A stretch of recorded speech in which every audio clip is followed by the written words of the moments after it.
You are now tuned in to the newest Bills Mafia production, Fanbase Sports. Join Jarek Hall and Kari Demos as they take you around the world of sports every Tuesday night at 7 p.m. Eastern, only on the official network of the original Bills Mafia.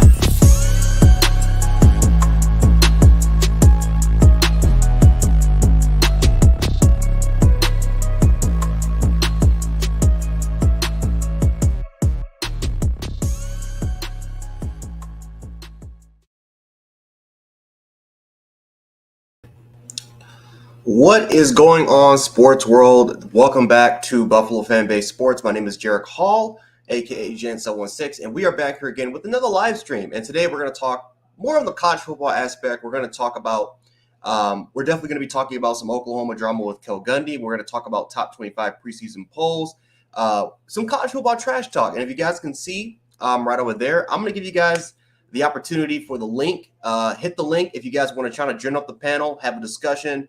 We could talk, have some college football trash talk or any sort of trash talk. Today it's just kind of be more of a laid back, chill type episode. We're not going to get into that many topics and that stuff like that. So if you guys want to definitely join on the panel, have some conversations, just have yourself a good time, talk some trash. The link is below the description if you guys want to do that. If you're on YouTube, if you're coming from us on Twitter and Facebook, again, you guys can jump on YouTube if you guys want. If you want to try to, have that conversation. But if you guys just want to sit back and lay back and just chill out for a little bit, you guys absolutely can. And I'm not going to lie to you guys. I ain't going to lie. I just kind of came back from the dentist. I had to kind of get like some fillings and stuff like that. My lip is numb as all hell. So I apologize if anything seems like out of character. That is really why right there is because of that. So again, I apologize for that aspect. But thank you guys so much for joining on the live show. So until we get some people in here, if you guys want, we're simply just going to go ahead and get started. So everyone knows that Cale Gundy, of course, we'll start with him. He decided to resign. It was just a lot of unfortunate situations that was happening with Cale Gundy and the Oklahoma Sooners. Unfortunately, he said something that definitely shouldn't be said. Well, he read something that he should that shouldn't be read. He knew about it, we're not going to mention the word, but it was out there, and this is basically off of reports, right? This is not really factual, but this is just based off of reports, is that, for the most part, some of the, again, there was some kind of talks that players were, they were told to be silent. They were told to be silent. And this is, Cale Gundy's daughter even said that, like, listen, Brent Venables, you're lying or you're not taking accountability, because Brent Venables, he came out with a statement, basically said that, listen, man, we don't condone that here. It sucks that it happened to him because he's been a huge part of the Oklahoma community for years, but we don't tolerate that here. And at the end of the day, he made the right decision by resigning. Cale Gundy's daughter basically came out and she said, listen, you knew about this action. You told the players to shut up about this. So you are definitely not, you should be held. You should be held to that type of standard. Yo, Tyler, man, what's going on, brother, man? Appreciate you for having me, man. Tyler, if you want to jump on, man, click on the link. And we can have a discussion. I know you want to talk about some Ole Miss. We can definitely talk about that if you want, man. But yeah, I mean, this whole situation with Brent Venables is just pure drama. It's just absolute, just pure drama, it's pure madness, and it's something that unfortunately it's not really a good start for Brent. I mean, when you actually kind of take a look at it, you got the racism, you got some of these allegations going on. Now you got your coaching staff acting up with Mike Gundy. You're kind of revoking scholarships in a way for recruits taking other visits. It's not really a good look for Gundy, for Brent Venables. I almost called him Gundy. It's not really a good look for Venables. I'm not going to lie to you, man. It's not really a good look. So hopefully everything can get situated. Hopefully everything can definitely go back to normal. But this could have a huge impact. This can have some implications as far as recruiting, because you don't think parents are snooping around? I mean, trust me, I'll be on these Twitter spaces. These parents, man, they're on Twitter, they're on social media, and they're on Twitter spaces. They're snooping around. They're having discussions or certain conversations with fans just like myself, and they're talking about the recruiting process and learning for a couple parents recruits. I mean, they don't play about stuff like this. So this could have some implications for Oklahoma. I wouldn't be surprised if we see some decommitments, if we see some players that maybe had an interest in Oklahoma decide to maybe back their son out. Like I said, these type of situations have implications. So the situation was dealt with, but the long-lasting implications could have an effect, especially if more information comes out about Brent Venables telling his players to shut up about the situation, or maybe, that even though Brent Venables, it's not entirely his fault, at the end of the day, it still can have those long-lasting implications, because, again, I mean, not telling the players to go to administration and tell them about the situation, that's something that I think the NCAA and even the Oklahoma, athletic director, as far as their staff, don't kind of want to play about. So we'll see what happens when it comes to Gundy. It sucks. I'm not going to lie to you that this had to happen, but, at the end of the day, it is what it is. It is what it is. It's just an unfortunate situation, a very, very unfortunate situation. Hopefully things can get cleared up. But, it sucks, man. It sucks for Gundy. It sucks for a lot of those players because I know that the long-lasting relationships and just kind of the impact that Gundy's had. I mean, he's been there for a long time. So just sucks overall wise that we had to at least be in these matters. But at the end of the day, you need to be held accountable for your actions. And, if you got to pay for it at the end of the day, right? We all got to be accountable for, our actions if we do some crazy stuff like what Gundy did. So it is what it is. But kind of moving on to the next topic real quick. Definitely want to talk about the preseason top 25 poll real quick, because for the most part, the coaches poll was implemented. And before we got to get to a comment real quick. Brock, the link is open, bro. If you want to, come talk some college football, man, click on the link.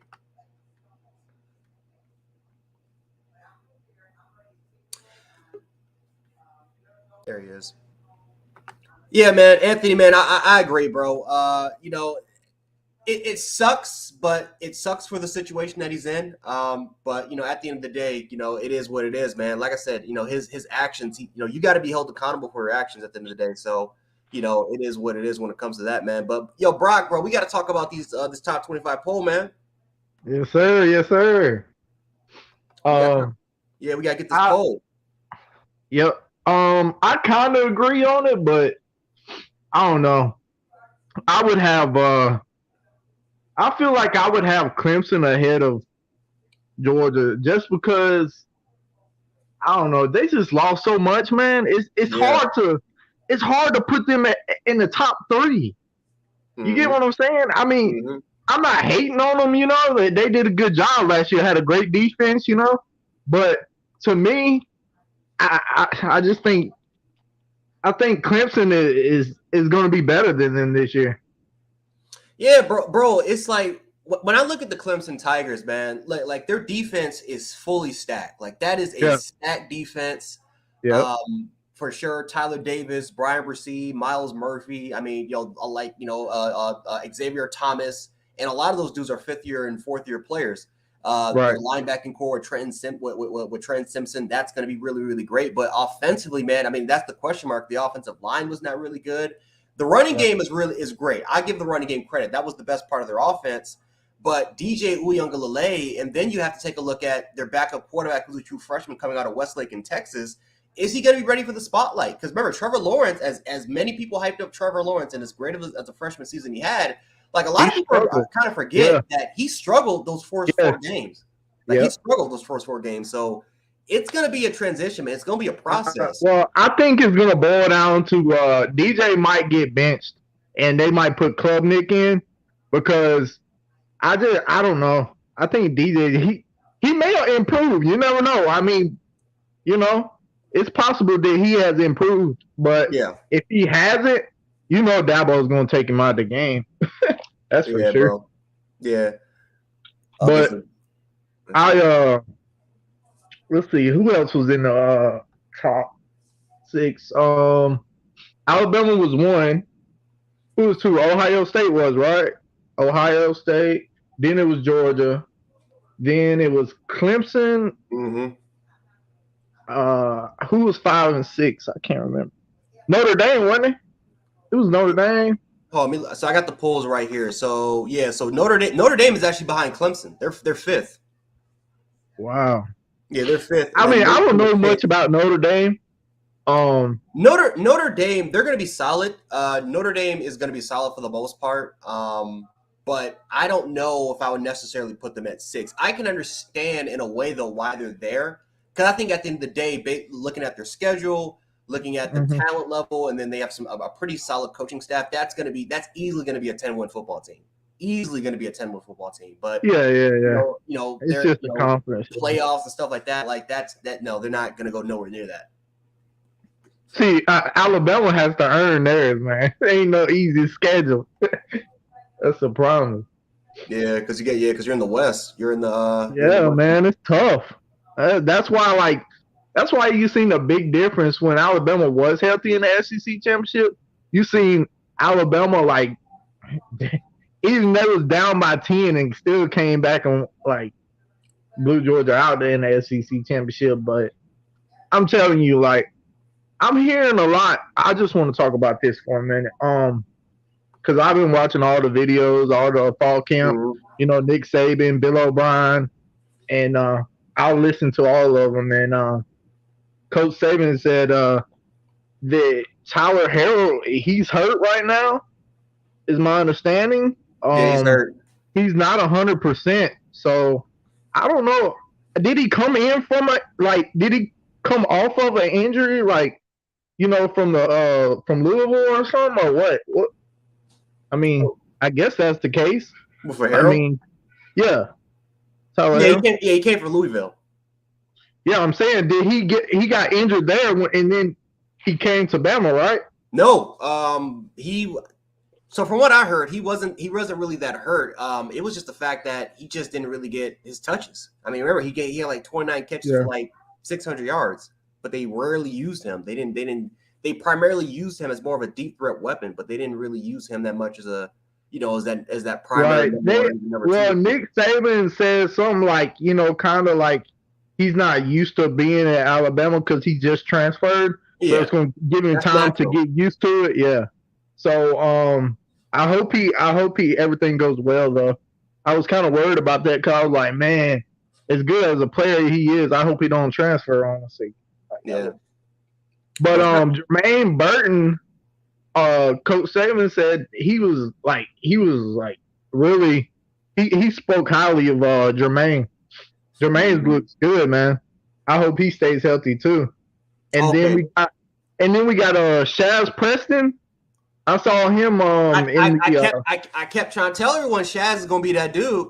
He looks like Amari Cooper out there, man. I kept trying to everyone was like, it's Aaron Anderson, it's Kendrick Law. People were talking about I don't know. I'm like, listen, because like these cats at Louisiana, they kept comparing Shaz to Jamar. That's what they kept that was a major blow for LSU because they literally thought that was going to be the next Jamar Chase, and I kept just hearing news that this dude is going to be a breakout star for Bama, but no one on, at least for like the Bama lines, the Bama inside, like no one was talking about him. They were just simply talking about the other guys, and I'm like, why is no one talking about Shaz? Like this dude is literally 6'8". I thought he was smaller than that, man. I thought he was smaller than that. He is a big pounds. Yeah, he's a big body, man.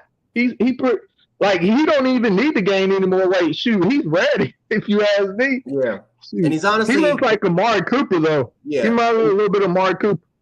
He's bigger than I think. Honestly, he might be the biggest receiver on the team because Ja'Cory Brooks is. Ja'Cory's 190. Ajay is, when he was here, he was 6'3", but he was easily like 190.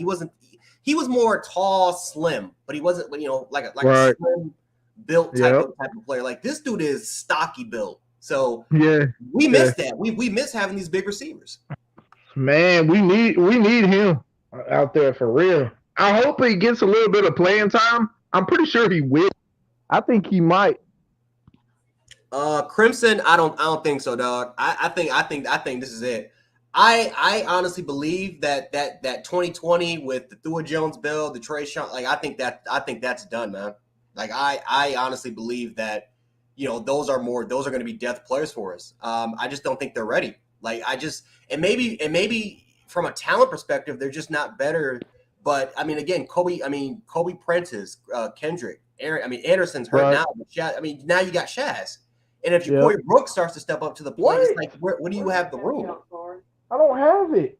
So, I don't know about that. Aubrey, I got Alabama, and I'm not just saying that because I'm a Bama fan, but I got Alabama, Ohio State in the national championship.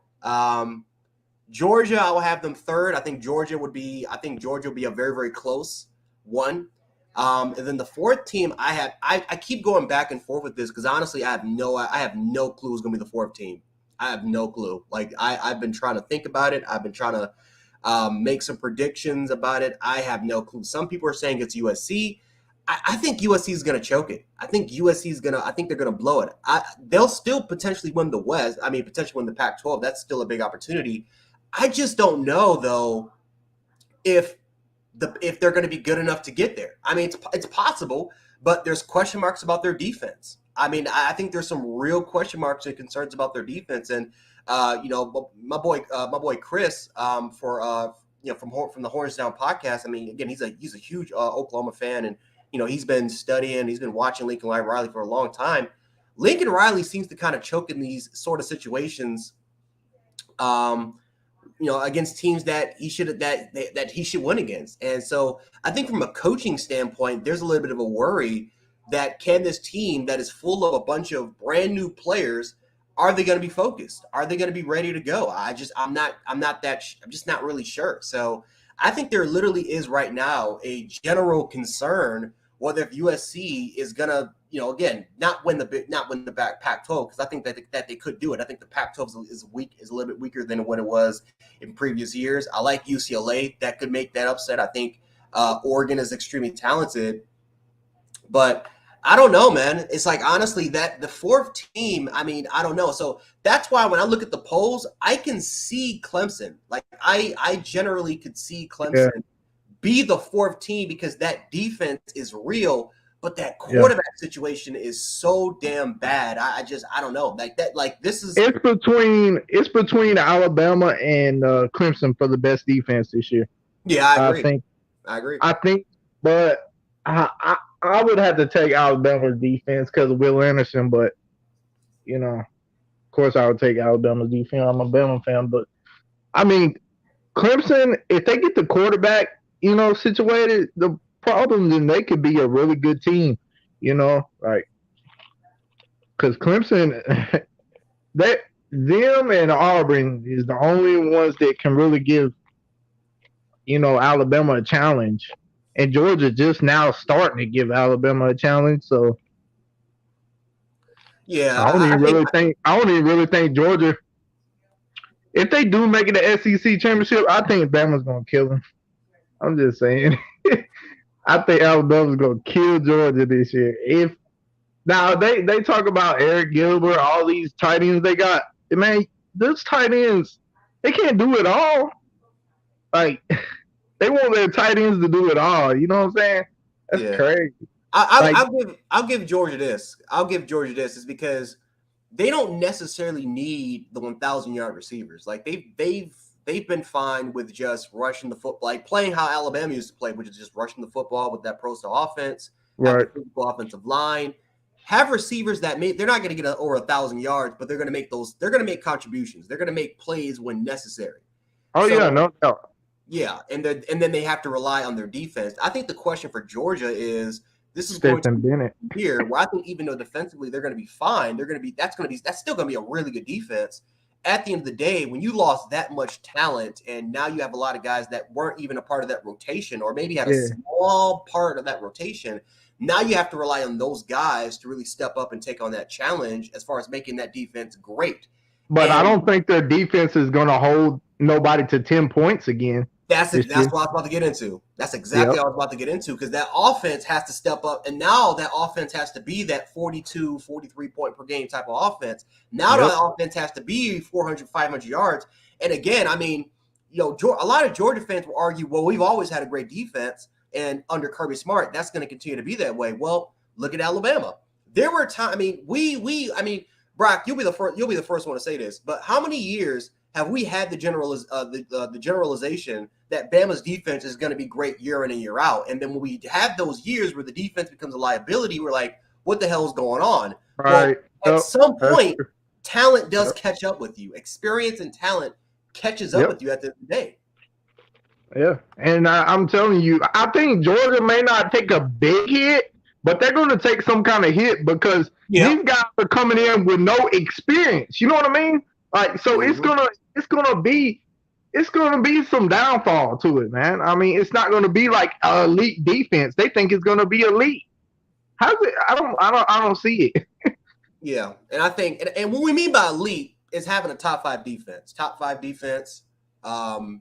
top 10 defense. But Yeah. I mean, what that Georgia defense did last year, I mean, that Georgia defense was the reason why they made it to why they won the national championship. It wasn't because Alabama has never not been able to score.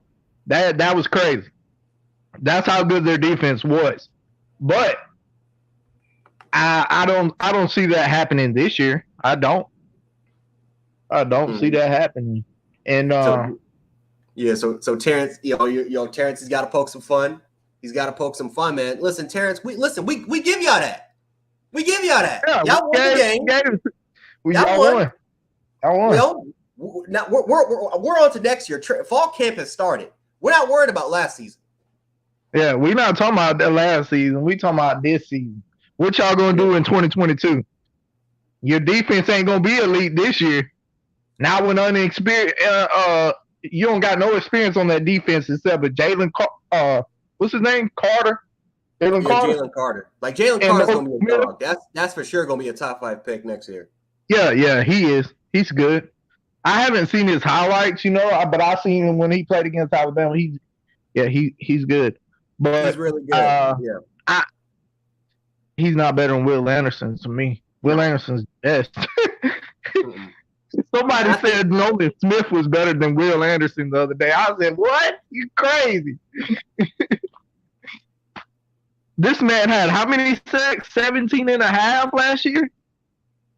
Will Anderson put up 30-something 32 tackle for loss and 17 and a half sacks, man. And he did it. And Dallas Turner, he didn't play but 10 games, I think. And he had 8.5, I think, or 7.5. Dallas Turner, I'm telling you, he's going to have a good year, too.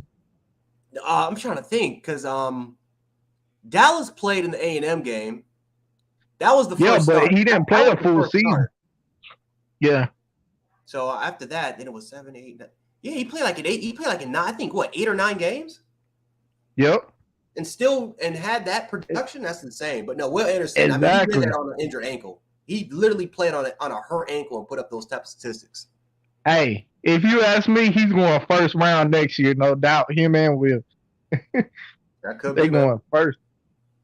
I'm telling you, Alabama may have 5 guys go in first round on defense. It's possible. Yeah, I think they will. I think. Let's see. Oh no, go ahead. Go finish real quick. Will Anderson, Dallas Turner. Mm-hmm.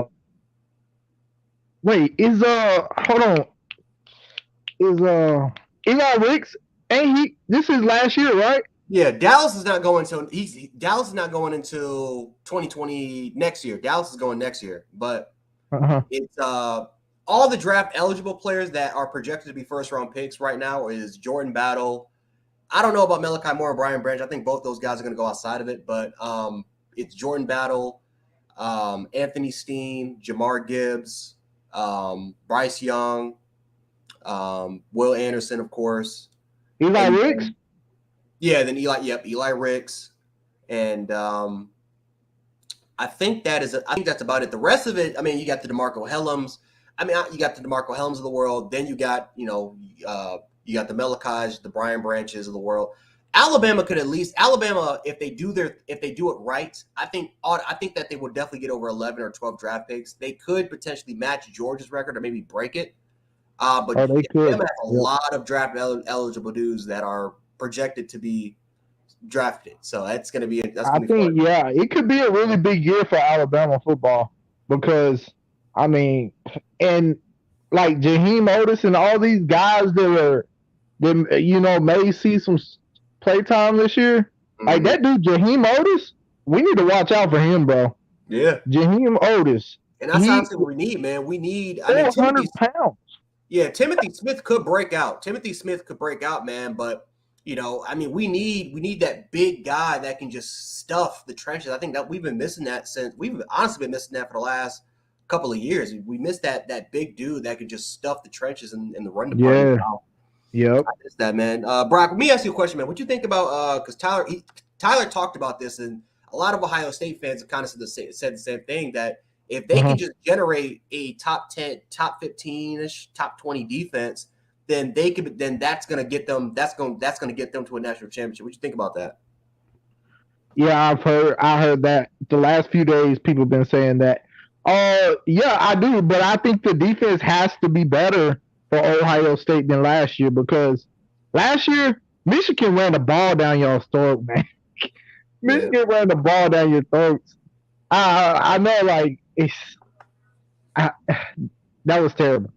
Because this guy, who was the running back for Michigan last year? That dude was a beast. It was Haskins and Haskins and Corum. They were there. They ran wild. Oh my God, that kid Haskins, he was a bull, man. I watched him. He was awesome. I was like, holy crap, this dude is unstoppable. This dude was just running over Ohio State's defense. I'm like, man, he wasn't letting off neither. And it was like, I think it was snowing last year when they was playing out there. Yep, it was snowing. It was, wasn't it? Yeah. Mm-hmm. Man, that jump. Whoo, that's a tough ball right there, man. Tell you. Playing in the doggone snow. And you're from New York, right? Yeah. So it snows a lot down there. Yeah. Yep, live in Buffalo. So I know. So trust me, I know, man. Like that late November period, that's when it starts to kind of fall. Yeah.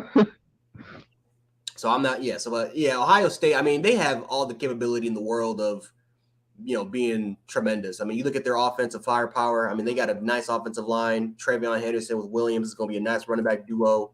And then you look at the receivers. I mean, Ohio State, I mean, that's one thing we'll give credit them to, man. They know how to develop. And when you have a coach like Brian Hartline, man, there to just coach up those kids, I mean, that is absolutely special. So now you have to deal with that. And, and then, again, you lose. I mean, they're in a very similar situation from Georgia, but Ohio State, they've shown that they can just replace them like it's nothing. I mean, these guys have lost 3 first-round receivers. And, I mean. Oh, they recruited for 23 already. They got the best wide receivers out there. They got Jackson Smith and Jigba. I mean, you got Jackson Smith and Jigba, Marvin Harrison Jr., the Amika Abuka kid. I mean, that's the next lineup right there. Yeah, Ohio State's going to be tough to play when Alabama has to play them in the national championship this year. That's going to be a good game. But I'll tell you what, that guy, their running back, Henderson, he's a dog too. Trayvon's a beast. He's a doggone beast. But last year, 2020, when we won a championship against Ohio State, he ran the ball down our throat a couple times too. He was a freshman last year. He wasn't there. It was who was that? It was Master T, because Trey Sermon got hurt, and then Master T came in as the backup, and he had a couple good runs. I'll tell you what, that dude, he was running the ball pretty good on Alabama in that national championship of 2020, though. Mm-hmm. He's pretty good. He was pretty good. He's in the NFL, right? No, Master Teague. I don't. He might be there. I think let's see. Is he still with Ohio State, or did he get? He didn't get drafted. I know that's for sure. So he's either on drafted free agent, or he is with a team right now. Okay, yeah. So he went on draft. He's with the Steelers. He's with the Steelers right now. Oh, he is. Oh, okay. Mm-hmm. With Mika and all them. Okay.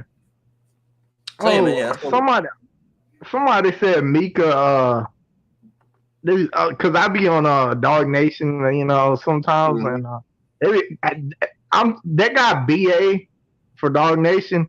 All he does is talk about Nick Saban in Alabama so bad. Like, he criticizes Nick Saban so bad, dude. Come on, Jazz. For 41 years they didn't do shit, and then they gonna win a championship and talk the most shit, dude. It's like, bro, where were y'all 41 years ago? I wasn't born back then, but they think they're the next dynasty, man. Like they think that they're just gonna usurp Alabama, and I think that they're definitely gonna be in a reality check because and I'll give Georgia credit. They're up there with us. I think that they're up there with us for the most part. They know how to reload. They know how to reload like how we do. I mean, but they can guess move a what? bunch of guys and be fine. Alabama, all of Georgia's good players that would be going there if they supposed to go there, like Caleb Downs, all these number one players in the country, man, they all choosing to go to Alabama.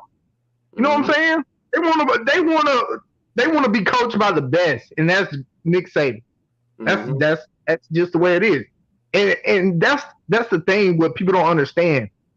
What Nick Saban has done, his track record at Alabama is going to bring players in no matter what. No matter if it's NIL, it doesn't matter, bro. Just a few months or a month or two ago, Nick Saban's not going to have the number one or number two class anymore. He's going to the NIL is going to take him under. Okay, that's why we're number two right now recruiting, and we're going to be number one, I believe, because I still believe we're going to get Cormani McClain. I still believe that, and I'm hoping we get Kelby Collins. He commits the 13th of this month. It's either us or Florida, from what I heard. I got some dudes. Well, they say he's trending to Florida because he didn't visit Alabama, but Hunter Osborne that committed, not the last commit, Hunter Osborne, he is best friends with Kelby. And he said before he committed to Alabama, Hunter did, he said, Kelby, I know you watching my commitment. He said, I'm bringing you with me, bro. Yeah. He was letting him know, man, because he was probably watching that guy's commitment. Because I think he was supposed to be at Hunter's commitment, but he didn't make it. And I don't think it's a bad sign that he didn't visit Alabama, Kelby Collins. I still think that he still likes Alabama because he's a Bama kid, right? You know what I'm saying? So he's from Alabama. Play right at I'm not gonna say Hewitt. I think Hewitt Trustville. Or is that Hunter? Or are they both on the same team?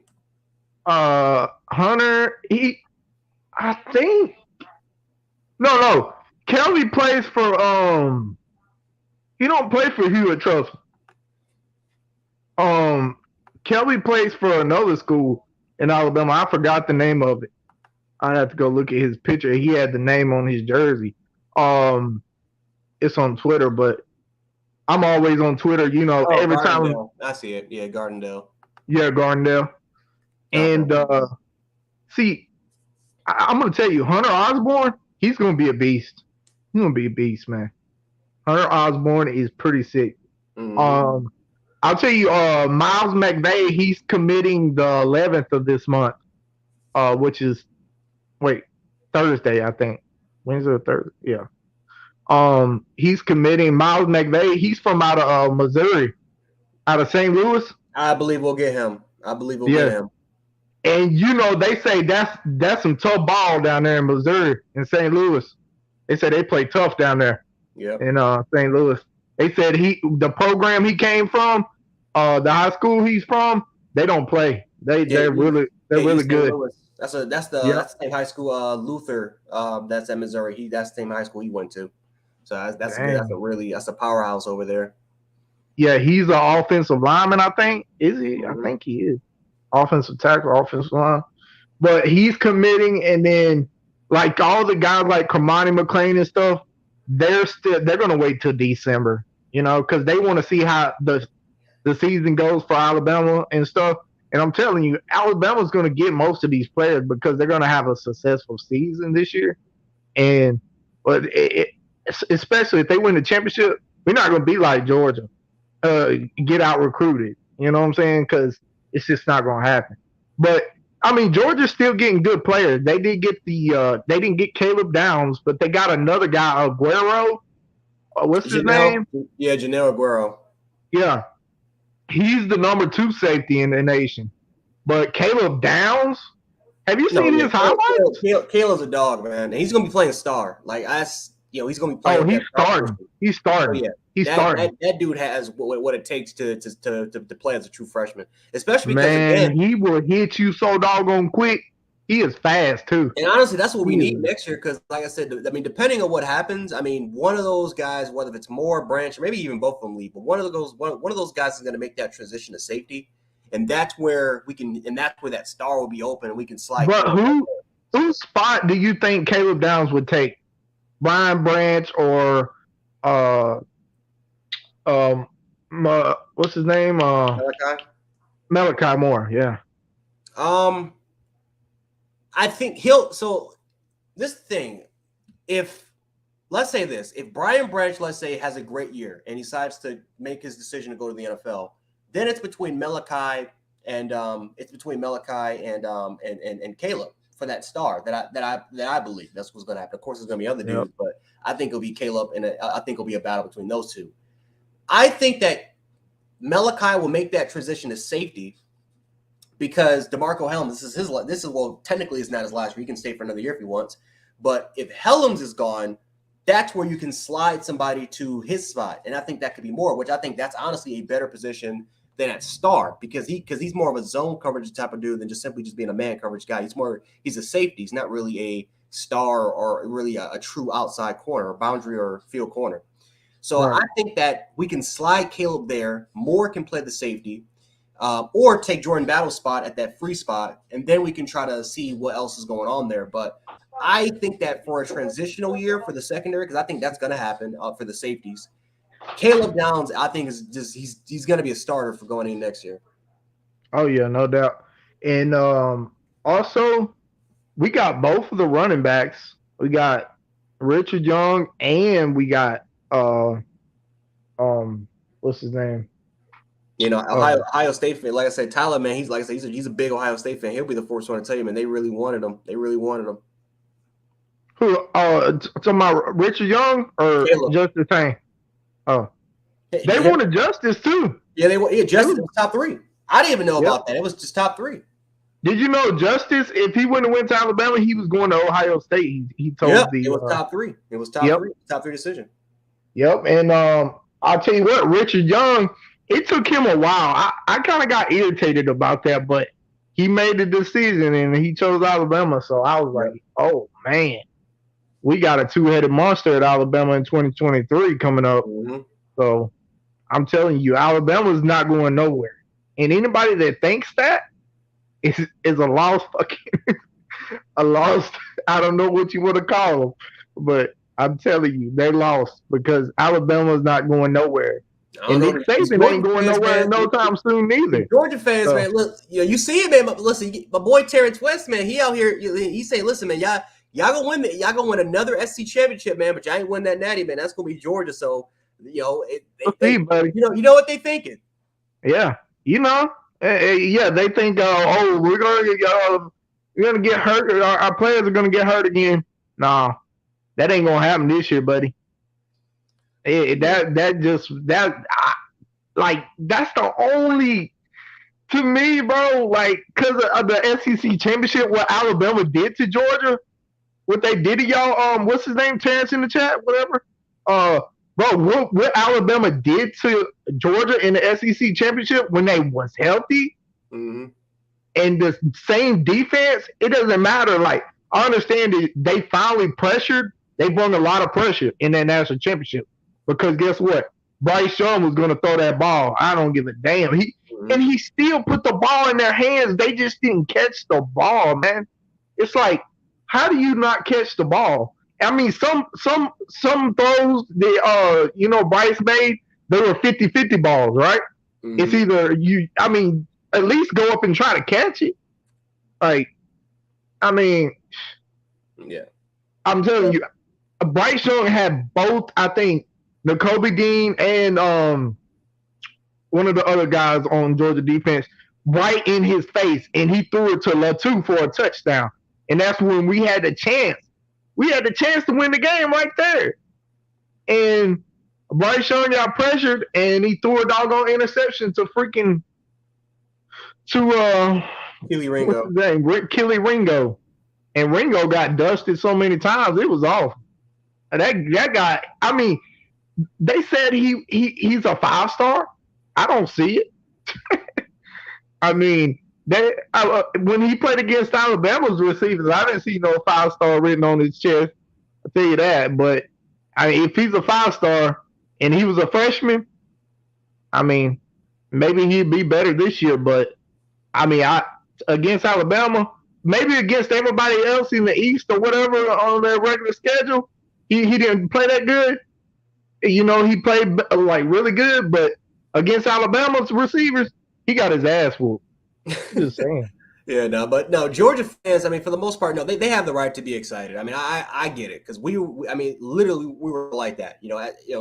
After the 2008 season, man. I mean, I remember, man, we were extremely excited. We thought that we could potentially win a national championship, which we did. We ended up winning a national championship the next year. But I get it. I mean, for the most part, Georgia, they're on a high. They've accomplished something that they haven't accomplished in over 40 something years. So you I heard what understand Kirby it. I said. get it. Kirby said we're not what was the word? He said we're not being hunted, or we're not I can't remember the words he said, but he said something about we're not haunted or something like that. We're hunting, or we're not the hunter, or some shit like that. Oh, we're not the hunt. Like we're not the hunted. We're not the hunted. We're hunting. I don't know something. We're hunting. Yeah, something like that. And he said he's not worried. This is what Kirby said in his press conference, SEC Media Day, and he said recently.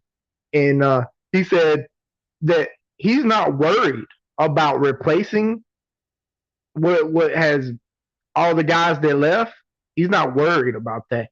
He says these guys that are coming up next are just as hungry as the other ones. They want to be like the ones that just came, which is probably true. But when you have no experience. You're learning. You get on the field, you think it's easy out there, and when you get your chance, I mean, you find out real quick it's tough. I'll say this. I'll say this about Georgia. The good thing about Georgia is the fact that they have an entire season to try to get that situation fixed. Because by the time they get to the SEC championship game, then there's no more he's a freshman excuse. Like that's gone. That's all. That's out with. You're done now. I mean, that's the regular season. Right. They've had enough games to get that experience. Now you're in the big time. Now you're in the SEC championship game. Now who's better? And the thing about Alabama and Georgia is that it's simply just those two, and then it's just the rest of the pack. There are teams that maybe have the same talent as Alabama and Georgia, but they don't have the combination of experience, coaching, and then of course talent. So that's what Georgia and Alabama has been able to accomplish over the last 5 to 6 years. And I think it's been a dogfight. Again, it'll be Alabama, Georgia for the SEC championship game, and I have both teams making the playoffs. I think Georgia will go undefeated. I think Bama will go undefeated. I think we'll go to the SEC championship game. Whoever's the winner, we'll get the number 1 seed. Whoever's the loser, we'll get the number 4 seed. And then, so that's why I'm saying, I mean, it's a real possibility that both teams could play each other for now in the national championship again. It's a big possibility because Ohio State, I mean, they have to worry about not really screwing their opportunity because Ohio State's biggest detriment was their defense. So if we see the same concerns we saw from last year, I wouldn't be surprised at all if maybe there's a team or two that can give some fits, give them some problems, and maybe they lose a game that they're not supposed to, and maybe that might ruin their chance. The same thing with USC, the same thing with Clemson. There were just certain things that they just couldn't really overcome. So we have to see if those schools can have the ability to do it. Again, I got Bama, Ohio State in the national championship game because I think Ohio State and Georgia. I think Ohio State will match up with Georgia. I think Ohio State will beat Georgia, and that's honestly we were robbed of that matchup because Ohio State's defense couldn't get the job done. Oh yeah. But I just we'll see. I mean, it's a real possibility that we end up playing Georgia for the national championship again.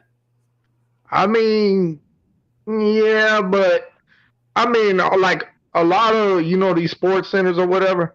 I'll tell you one. I can't think of the one that had Georgia at going and getting put out by Alabama. They were number 5. They had them that first exit out. Eliminated. And also they had UGA and Baylor I think Baylor was 4 and UGA was 5, and I think Bama put out Georgia, and Baylor got put out by somebody. That's what their their prediction is or whatever. But I mean, I don't see Baylor making it. I don't know. No, Baylor's lost too much, and again, Baylor's not. They're not Bama. They're not Georgia as far as their talent. So now, Yeah. we're gonna find out if they can have the ability to reload. I don't think they're gonna be doing it because they don't have the talent that can replace the production that they had last year. That's a well-coached football team. That's a really good football team, and I think they'll win about 9 or 10 games. I would put Notre Dame before them. Yeah. Yeah. I would put Notre Dame. But I don't think Notre Dame Notre Dame would be in the playoffs, but I could be wrong. But I think they'll lose a couple. I think they'll lose 2 or 3 games. They'll be like either 9-3 or 10-2. I mean, I think Tennessee's gonna give everybody a run for their money this year. Oh, yeah. A lot of people will give us a run for their money. Tennessee be really sneaky and really good. Mm-hmm. It's possible. So, like like these Georgia, like BA over there on Dog Nation, Bailey on whatever, he said, Tennessee, we're gonna kill Tennessee. Okay, you'll see. You think that about Oregon? I think Oregon's gonna give Georgia hell. I think Georgia can give Oregon can give Georgia hell if they really play a good game. I think so. Possibility. Yeah, I mean, Oregon beat Ohio State last year, and no one in a million years thought that was going to happen. So it's possible. Like I said, I'm not ruling out. It's a big reason why with Texas, I'm not ruling out Texas because I've seen us get beat. I've seen us get beat by a quarterback that barely completed 50% of his passes. Like anything could happen. Right. Anything, especially in week 1, anything could happen. So it's like I'm up, and I think that if the entire team should be up, you should not lose focus, you should not lose confidence. Go in there, handle your business. Again, realistically, Georgia should destroy Oregon, but it's all about do you have the certain areas? Do you have that are considered a weakness? Do you have that covered? Which is for Georgia, it's their experience on the defensive side of the ball. Is that covered? Is offensively, can the offense continue to step up to the plate? There's some question marks about a lot of those teams that, we're going to see. And it's just about week 1. Can you hide those weaknesses? So it's just something we have to find out about. Yeah, just like Alabama's got question marks. I mean, we got a lot of questions. I mean, we got a few question marks about our team. I mean, our offensive line for real. That's for sure. I think they'll be better, though, man. I think it'll be a big difference. Yeah, because I got confidence. I got confidence in it. Yeah, Eric Wofford coming from Kentucky. I think a lot of people don't understand how good of an offensive line coach Eric Wofford was at Kentucky. I mean, he produced some really good NFL draft picks or helped develop some really good NFL draft picks that came from Kentucky. I mean, he put guys in the NFL from offensive line. I heard. Yeah. So, I think Nick Saban did make a great move. When he got Travaris, what's his name? Travaris Robinson, the defensive back coach. Man, that was a big nail. I would say outside of Corey Raymond, Travaris is probably the second best defensive back coach in the country. Oh yeah, right outside of Corey Raymond. Is Corey Raymond better than you think, Travaris? I don't know. I think he's better. I think maybe the last 10, 15 years. I mean, Corey Raymond, what he's been able to do from a DB perspective was really, really high level stuff. I mean, you can make an argument. I mean, like I said, if you put Robinson number 1, I don't have a problem with it. But it's like those are the top. I think it's those guys, and I think it's just everybody else. Yeah, that's why some people are saying, Kamani's probably going to go to Florida because of Corey Raymond. But this is what Kamani said in the interview. He said, I want to go where I can get developed and I get developed right and I can go straight into the NFL, And Alabama is that program, he said, that they do put guys in the NFL every year. Mm-hmm. And, so I'm not saying Florida don't need it because Florida is putting plenty of guys in the NFL. Florida's been a good program too, but Yeah, Kiara You Elam. know? I mean, Kiara Elam. He's with my Bills. He's drafted first round for Florida. So I mean, at the end of the day, you got to. I mean, you can go to a school which has that track record, but you got to get on the field and you got to showcase that you're the best. Yep. And I think, let's see. I think Florida might be a little bit better than they was last year. I do got Florida winning at least 7 or 8 games. I give it 7 or 8. That's what I think. Mm-hmm. I think they might lose to. Well, I know they're going to lose to Georgia probably. So that's one loss. And who else they play? I don't know Florida's schedule, but take a look at Florida's schedule. They're not. I don't even think they're ranked in the top 25 polls. Nope. What? They're that bad?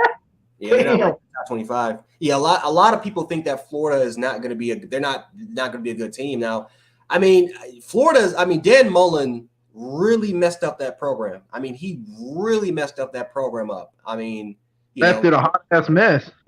Yeah, so and then we have to take account, is Anthony Richardson, is he going to step up? Is he going to be a lot better than what he was last year? Because last year, I mean, he was a disaster, I heard. Yeah, from an athletic standpoint was phenomenal, but from a passing standpoint was the weakness of his game. So we have to see. I think he had 13 interceptions or 9 or 13 or something like that, they said. Yeah, he didn't have a good season throwing the football, that's for sure. But again, that was his first start. I mean, that was his first year being that much involved in the offense. So, it's in a way he was, kind of more of a redshirt freshman guy that just now had the ability to play. But you saw, ain't that the same way the Clemson quarterback, DJ, whatever his name? Uyunglele? If he was a freshman last year? He was DJ was a sophomore. Oh. Dang, he was terrible, man. I don't see. Dang. And in their spring game, I watched their spring game. Oh my God, he couldn't throw the ball. I'm like, wow, dude. I mean, how did you get out of high school and go straight into college at Clemson and not be able to throw the ball? It's crazy, man. Because when you look at his high school, because him and Bryce, they were in the same league together in high school, the Trinity League, which is it's the top league in high school. Texas fans can say, "Oh, Texas has the best football." No, you don't. The Trinity League in Cali, that's the best league in America, best league in the country, full of. Is that where Bryce went to? Bryce went to Mater Dei. DJ went to St. John Bosco, which is their rivals. So they play. I mean, when they play each other, Mater Dei is either ranked number 1 in the nation, Bosco's ranked number 2, or it's flip flop. And they're competing they're competing not just for a state championship, they're competing for a national championship. So DJ in high school was so unreal. I mean, and it's not just because of his highlights and just because he's playing against shitty competition. No, he's playing against 5 stars, 4 stars, 3 stars in every game, basis. Like DJ, from a mechanic standpoint, looked ready. I mean, he had a lot of compliments from NFL receivers that were catching passes from him. And then you got the Clemson, and it's like he just looked like a completely. I mean, he had back-to-back 400-yard performances when Trevor was out on COVID, but then the following year was just off. I mean, he could not throw. I mean, he put way too much touch on his deep passes. He was throwing. I mean, he was just showcasing his power instead of showcasing any sort of accuracy or footwork, or it was just, I don't know. It was weird. I've never seen anything like it, because the trajectory that him and Bryce were on, they were projected to meet at a national championship in college and play against each other. And it was just, wow. I'm telling you, crazy. I've never seen anything like it. I heard Bryce Young and Jermaine Burton played in high school together. Is that true? Trevor, what would you say? Bryce Young and Jermaine Burton were friends, and they played in California together in high school. Yeah, they were in a lot of camps. Jermaine played in Calabasas. Well, he transferred from IMG and he went to Calabasas out there. So even though technically, let's say if it's if they're competing for the state championship, they would have potentially met in those rounds, but Calabasas they couldn't. I mean, they couldn't get past. They just couldn't. They couldn't get it. They couldn't make it there. It was really just Mater Dei and Bosco, and then it was everybody else. They were, because the whole Cali thing, how it's set up, it's like the North and the South, and Mater Dei and St. John Bosco, the Trinity League, and some of the other schools, they're located in Southern Cali, and then there's Northern Cali. Yeah, Trayshawn Holden from Cali too. Yeah, he played at Cali. So yeah, he played at I forgot what the school's called, but it was like it's a lower division than what Bryce played at. But he played on that team with him and Jake Jake Garcia. I think Trayshawn might be a little bit better this year too. I hope so. I think Holden will be decent. Yeah, I hope so. Yeah, Crimson was mentioning that Trayshawn he's a big dude and he can he's a big dude, but he's like 6'3", right? He's 6'3", I think. He's 6'3", 200 pounds. He's a big dude, but his ability to separate is just, it's just not there. I mean, he can't really separate that well compared to some of the other elite receivers that have really been a problem. Like, when Kerry Ringo got out that interception, he couldn't even catch him. Mm-hmm. Trayshawn Holden was there, like, he was right there behind him, and he couldn't even catch him. I'm like, come on, man. Like, damn. I think he just wasn't even trying to catch him. It looked like he was just jogging, down the field. And that was the worst moment. I as a Bama fan, I was like, what the fuck, dude? I was pissed that night, dude. Well, nothing's gonna be worse than kick six. Nothing's gonna be worse than kick six to me. I mean, that shit. I didn't even go to my my barber. So my barber passed away, like I would say, like maybe a week prior to the game, and we had the funeral and like that. But there was supposed to be like kind of more of an after party to kind of celebrate, and it was supposed to be right after the Bama and Auburn game went off, and I didn't even go. Like everyone went. I didn't even go because I was pissed off, and my mom she was begging me to go. She was begging me to go. She was screaming at me, threatening me to whoop me and stuff like that. I'm like, I don't give a fuck. I don't care what you do to me. Nothing's gonna hurt me more than what Auburn did. I couldn't believe, because we were not one game away, because we had to play. If we would have won, we had to play Missouri for the national championship. But we were literally but just that year, we were on pace to play Florida State for that national championship, and Auburn ruined it because of a kick six. But it's just that you talking about when Davis ran it back. Davis ran that junk all the way back, but Nick Saban shouldn't even kick the ball. They shouldn't even kick. We should have never kicked it. We should have been in that position. Remember, we were up 21-7, man. Because AJ McCarron threw a touchdown to Amari Cooper for like 99 yards. We were up 21. I thought the game was over, and then they just came back and they made it a game, and it was competitive. It was to a point where they. And this dude was gone. That dude Davison was quick, man. He dusted everybody. He left all the Alabama players out. I was like, dang. And then they rushed the field. They do that shit at Auburn. Mm-hmm. They got fined so many times. Every time they play Alabama and beat them, they always rush the field. I'm damn. Notice how we beat Auburn and we never rushed the field. That's just that's what we're supposed to do. I mean, why do they do that? Are they overwhelmed? Oh, we beat Alabama. They're like, damn. Just like Georgia, they're like, oh, we beat y'all at the national championship 33-18. Oh, okay. Well, we beat y'all how many times for the national championship? We beat them in 17. Yeah, we beat them. We beat them once for the national championship. Hold on, my phone's ringing real quick. All right. I don't know what this is. Yeah, but anyway, I'm just going to ignore it. But no, we beat Georgia for the national championship. You know why they do that? You know why they say 33-18 and they see 3rd and 16? They say that because Alabama's playing 2nd and 26. They say that. Yeah, they say. Yep. Now they say 3rd and Ringo. 3rd and Ringo. I'm like, dude. I mean, first of all, even he caught the pick. That's a game that sealed the deal. But it's not. But he ran it back. They gave him high praise for that. They still praise him for that. Laid it right down there. It didn't even matter. The game was over. He caught the pick. The game's over. Yeah. Even if they wouldn't have got the interception, the game was over. The time was almost gone. Yeah, the game was over. So they say that because we keep saying 2nd and 26, even though we say that because that was a legit game-winning touchdown.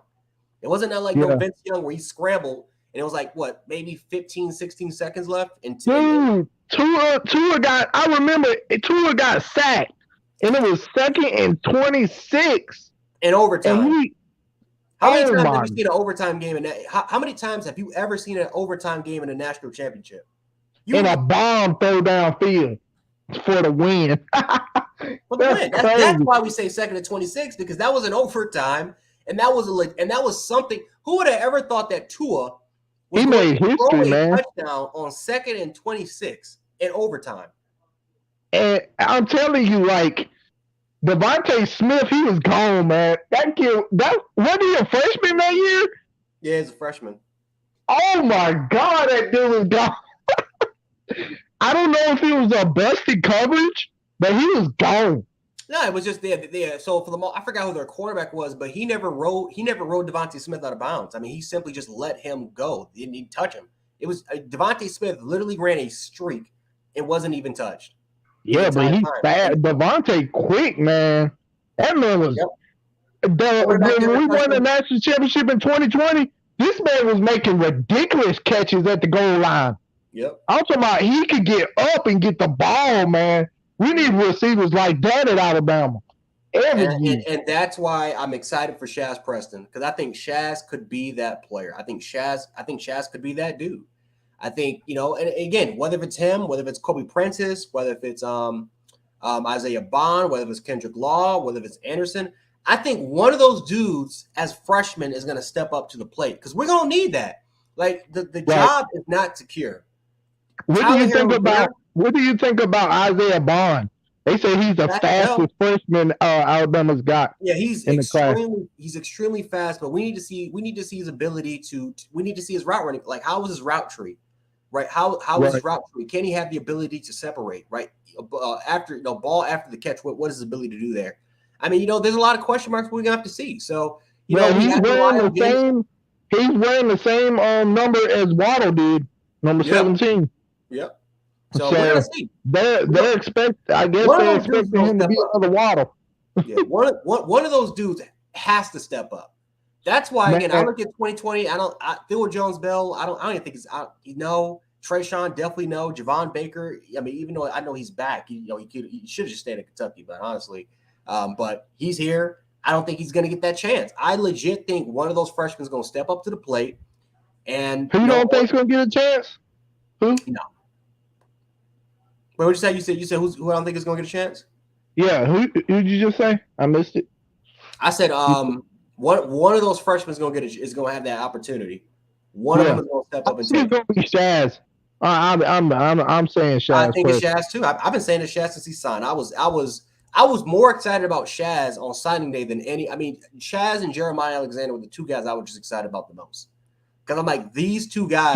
Jeremiah Alexander's that dude too. Yeah. He's that dude. You saw him in the spring game. He was quick going to that quarterback, man. I'm like, dang. I've been watching Jeremiah, man, since he was a freshman at Thompson. I've been watching this kid since he was a freshman, and I'm like, dude, this dude, he just pops.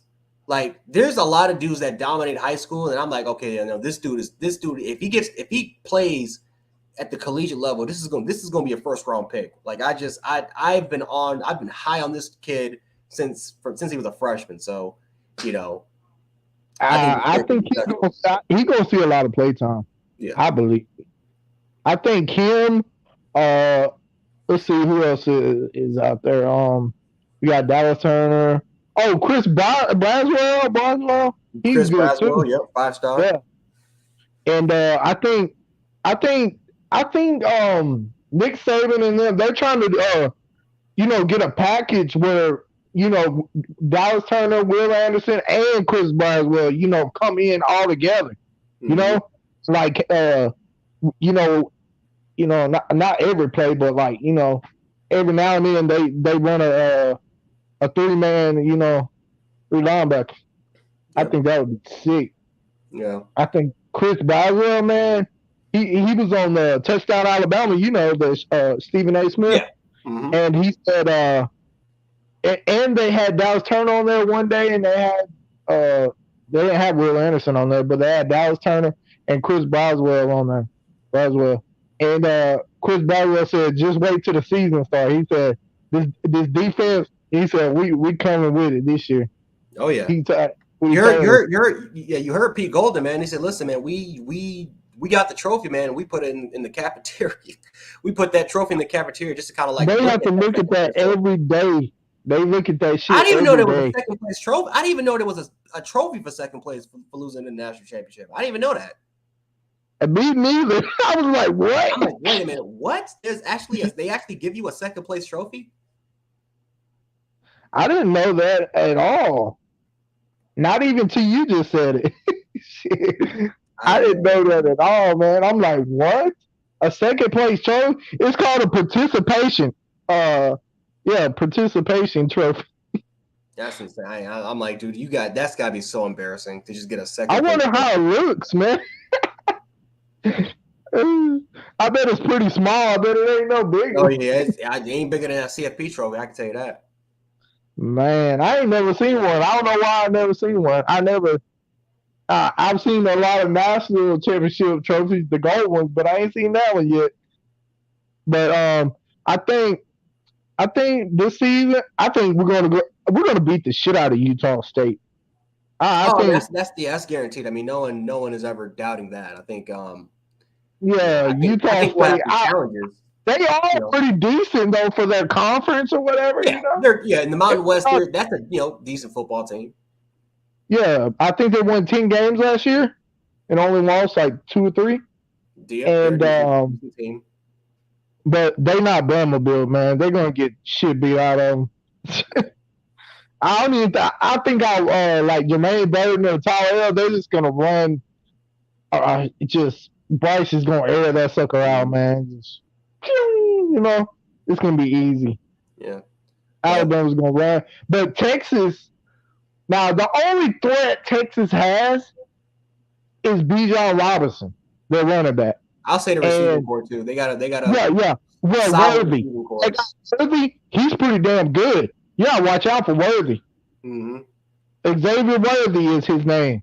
Yep. That dude is pretty quick. He was tearing Oklahoma up. Even though Oklahoma did win that game last year against them, that was a good damn game. Mm-hmm. But Brock, I'm gonna have to get out of here, dog. I gotta let some of the other Buffalo fan base content creators. They're about to be up like at 9, so I gotta let them prepare, man. But bro, I gotta do more of these lives, man, so we can talk some more Bama football, brother. Yeah, all right. I'll catch you later, Jax. All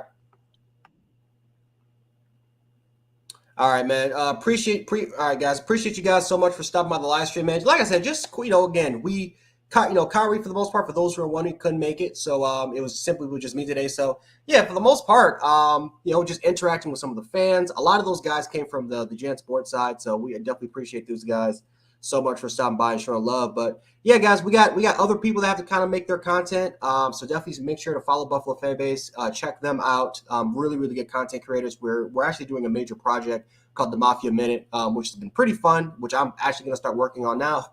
But yeah, man, thank you guys so much for the time of the live stream. Appreciate every guys that stopping by. Make sure to like button, share the video, subscribe. We'll share the stream and also subscribe. If you guys are not here for the live, you're just watching it after.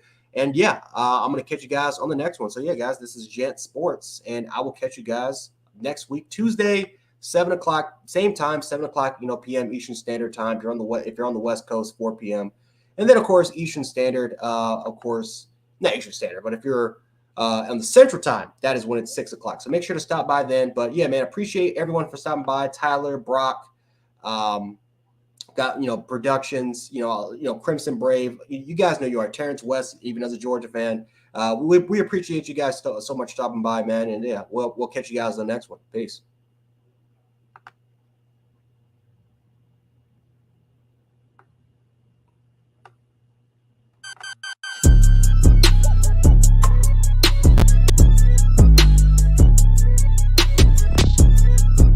You are now tuned in to the newest Bills Mafia production, Fan Base Sports.